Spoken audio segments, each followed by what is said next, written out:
السلام عليكم ورحمة الله وبركاته داوداش قيمة بدن وسلامتين ملكستو دون دافيدا كجوكتان kusoo dhawaada barnaamijkeena nolosha jilayaasha inta badan barnaamijkan waxaan kula fogornaa jilayaasha caanka markay ku beegan tahay maalintooda dhalashada sidaa daraadeed daawadaasha qiimaha badan maanta dhalashadiisa 65 wax u dabaaldegaan meegasaarka awoodda badan qof kale ma aan sanad dollar maanta u dabaaldegaa dhalashadiisa 65 sidaa daraadeed macluumaadka ku saabsan noloshiisa waxyaabaha kaga baahantiin ayaan barnaamijkeena kusoo qaadan doonaa inta badan barnaamijkan waxaan kula fogornaa nolosha dhabta reality waxyaabaha taabanaya jilaaga sidaa daraadeed intaan gulugudin barnaamijkeena daawada qiimaha badan haday ta markii kugu hore channelka soo booqon subscribe noo saar sidoo kale muuqaalkan like noo saar aragtidaada comment noo qor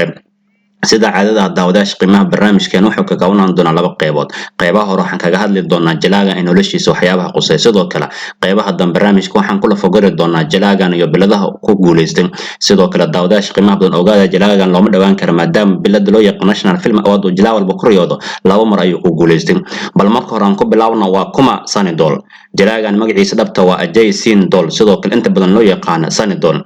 xirfadiis markaan fiirno waa film sameeya sidoo kale ninkan waa producer sidoo kale waa actor daawadaasha qiimaha badan jalaaga markaan fiirno wuxuu dhashtay maanta oo kale 19 Oktoobar 1956 sida daraadeed Sanidol maanta wuxuu dabaaldegaa dhalashadiisa 65 markaan fiirno jalaagan daawadaasha qiimaha badan wuxuu ka soo jeedaa dhankaas iyo Punjab ayuu ku dhashtay sidoo kale ninkan dhalashadiisa daawadaasha qiimaha badan waa Hindiyaan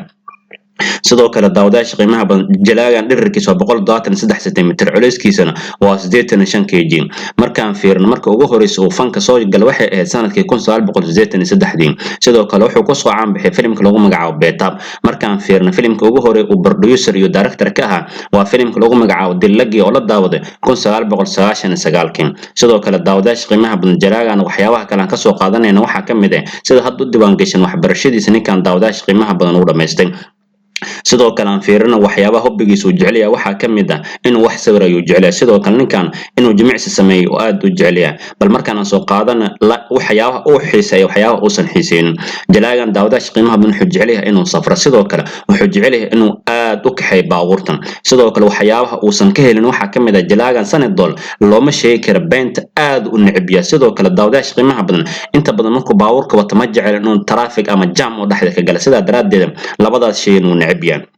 bal markaan soo qaadana daawadaasha qiimaha badan noloshiisa dhabta waxyaabaha taabanaya ninkan daawadaasha qiimaha badan labada atrisho caanka laga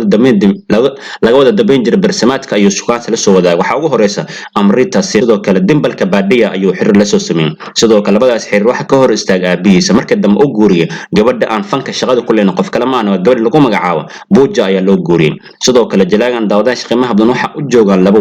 wiilkiisa waxa lagu magacaabo Karandon sidoo kale wiilkiisa wuxuu soo galay fanka sidoo kale waxa uu joogo jalaagan wiilka kale lagu magacaabo Rajfir sidoo kale asna waxa la rajayn doonaa mar dhow soo gali doona fanka sidoo kale jalaagan Sanidol wax gabdhaha muusan labadaas kaliya wiil ayuu dhalay markaan fiirninkan aabihiis waa meegasaarka awoodda badan qof kale ma waa dharaamada ay aabo ah sidoo kale hooyadiis waxa lagu magacaabo Barakash Kapoor ayaa lagu magacaabo sidoo kale daawadaasha qiimaha badan ninkan waxa eedo ah tirishada laga wada dambeyn jiray qof kale ma Hema Malini ayaa eedo maadaama aabihiis uu dhaxdo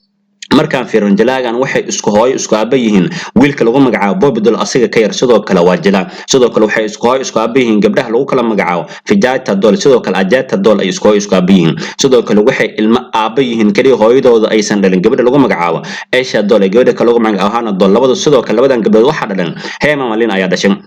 sidoo kale ninkan waxay qaraabo dhow yihiin jalaaga lagu magacaabo Abhay Dol sidoo kale markaan fiirno jalaagan daawadaasha qiimaha badan waxyaabaha kale aan ka soo qaadan karno waxa kamid ah jalaayaasha ugu taageer waxa ugu horeeya aabihiisa lagu magacaabo Dharamadara sidoo kale daawadaasha qiimaha badan Sanidol waa xildhibaan ka tirsan baarlamaanka sidoo kale hadda xog laga maha inta uu fanka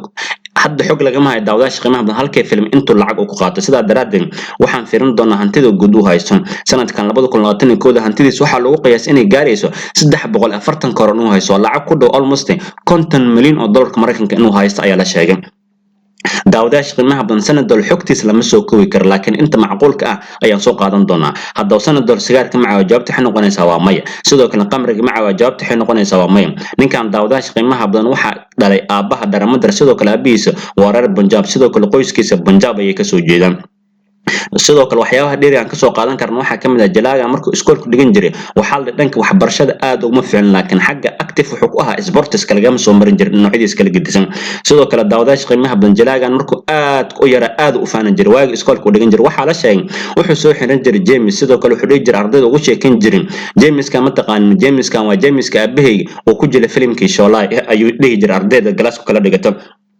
sidoo kale waxyaabaha dheeri jalaagan daawadayaasha qiimaha badan aan ka soo qaadan karno waxaa ka mid ah filimka lagu magacaabo Gataag asiga dooqa koowaad ma ahayn daawadayaasha qiimaha badan filimkan Gataag Soomaali inta badan waxay yaqaanaan sanad dool todobada wicin sidoo kale daawadayaasha qiimaha badan asiga markii hore jooska koowaad ma ahayn sidoo kale jalaaga markuu sameeyay filimkiisii ka lagu magacaabo Gayaal oo sidoo kale filimkaas guul xad leh gaarin qoliyaha iskale filimkan jooska koowaad waxay ka dhigteen ninka lagu magacaabo sanad dool inuu sameeyo filimkooda Gataag sida daraadeed Gataag saas ayuu ku helay sanad dool asxaabta qiimaha badan ninkan lagu magacaabo sanad dool looma gali karo sidoo kale daawadayaasha qiimaha badan wuxuu kamid yahay meega saarada ugu awooda badnaa fanka Hindi Soomaali sidoo kale daawadayaasha qiimaha badan ninkan darajada ugu sareysa oo jalaa walba gaar karo gaaray darajadaas oo ah meega saar sida daraadeed daawadayaasha qiimaha badan ninkan biladaha uu ku guuleystay ayaan soo qaadan doonaa sidoo kale ogaada sanad dool xogtiisa lama soo koobi karo daawadayaasha qiimaha badan jalaagan filmfare wuu qaatay sidoo kale National Film Award wuu qaatay sidoo kale daawadayaasha qiimaha badan shirkado kala gedisan awaal marinaysan laakiin shirkadaha ugu caansan gudaha dalka Hindiya aan fiirin doona hadday noqoto filmfare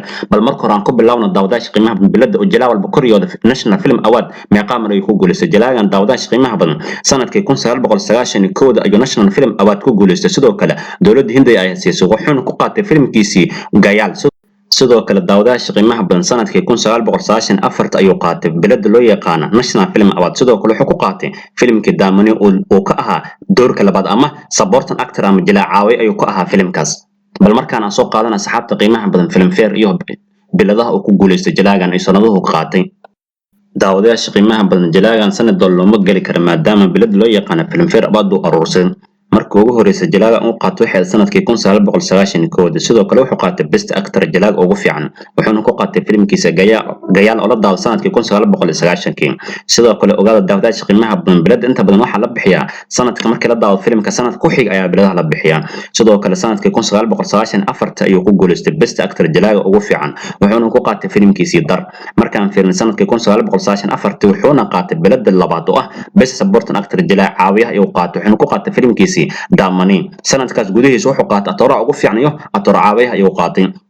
sidoo kale sanadkii 1997 wuxuu qaatay best actor sidoo kale jalaa ugu fiican ayuu qaatay wuxuu ku qaatay filimkiisii Gataag ayuu ku qaatay markaan fiirnay sanadkii 1998 wuxuu qaatay best actor jalaa ugu fiican wuxuuna ku qaatay filimkiisii Border sidoo kale markaan fiirnay sanadkii 2002 wuxuu qaatay best actor wuxuu ku qaatay filimkiisii Weyne Gadaar Eg Brem Kaata taasoo ka dhigan daawadayaasha qiimaha badan jalaaga inuu aruursaday filmfare sida daraadeed daawadayaasha qiimaha badan sanad dool maanta wuxuu dabaal degayaa dhalashadiisa 65 sida daraadeed waxaan leenahay dhalasho wanaagsan waxa halkaas inuu dhan daawadayaasha qiimaha badan xogta aan ka soo diyaarinay meega saar lagu magacaabo sanad dool maanta u dabaal degaa dhalashadiisa fadlan hadday tahay markii kugu channelka soo booqanayso subscribe noo saar sidoo kale ha iloow inaad muuqaalka naag inoo saarto aragtida comment inoo qorab intaan barnaamij lamid daawadayaasha qiimaha badan ku kulmeyno sidaas iyo amaana Allah assalaamu calaykum waraxmatullaahi wabarakaatuh